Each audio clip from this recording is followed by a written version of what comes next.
છેલ્લા કેટલાક દિવસથી ભારતની ધરતી પર ભયની છાયા ગાઢ બની રહી છે। ગુજરાત એટીએસે થોડા દિવસ પહેલા 3 ખતરનાક આતંકીઓને ઝડપી પાડ્યા હતા। આ બધા જ આતંકીઓ અમદાવાદ સહિતના અનેક વિસ્તારોની રેકી કરી ચૂક્યા હતા।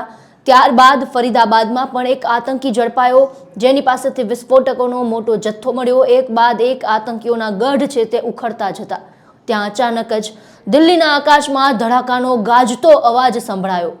ધૂળ, ધુમાડો અને ચીસોથી દેશ ફરી એકવાર દહેલી ઉઠ્યો।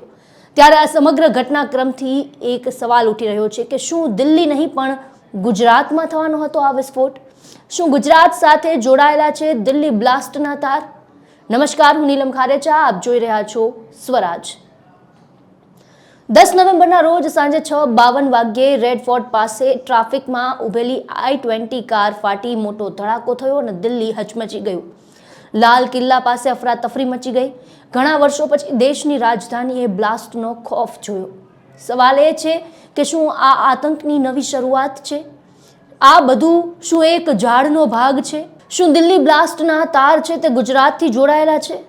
તપાસ એજન્સીઓ હાલ આ જોડાણ શોધી રહી છે। હાલ કોઈ સીધા પુરાવા હાથ નથી લાગ્યા, પરંતુ ઘટનાઓની સમયરેખા અને તેમની રીત બંને કંઈક તો કહેશે તેવી એક આશા છે। આતંકીઓએ હવે પોતાની મોડસ ઓપરેન્ડી બદલી છે।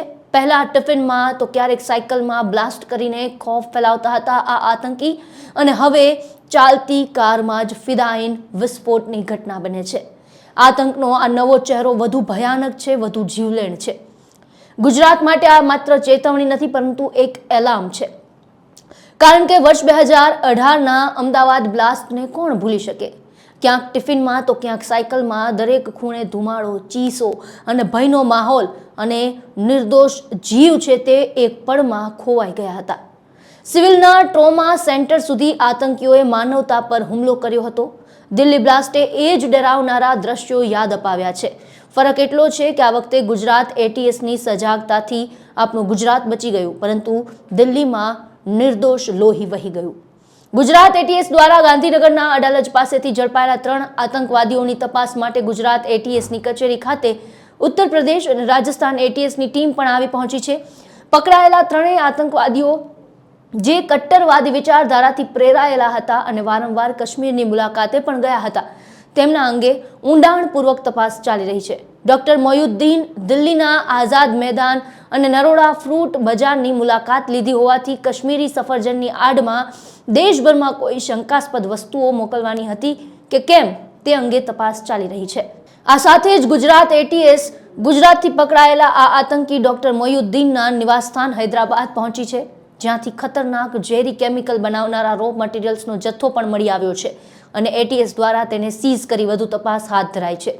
ત્યારે એવા પણ ક્યાસ લાગી રહ્યા છે કે બની શકે કે આ આતંકીઓના નિશાને ગુજરાત પણ હોય, કારણ કે આ આતંકીએ અમદાવાદનું નરોડા ફ્રૂટ માર્કેટ છે તેની પણ રેકી કરી હતી। ત્યારે દિલ્હી ધડાકા બાદ ગુજરાતમાં સુરક્ષા કવચ છે તે કડક કરી દેવામાં આવ્યું છે અને દરેક ચેકપોસ્ટ પર તપાસ છે તે તેજ છે।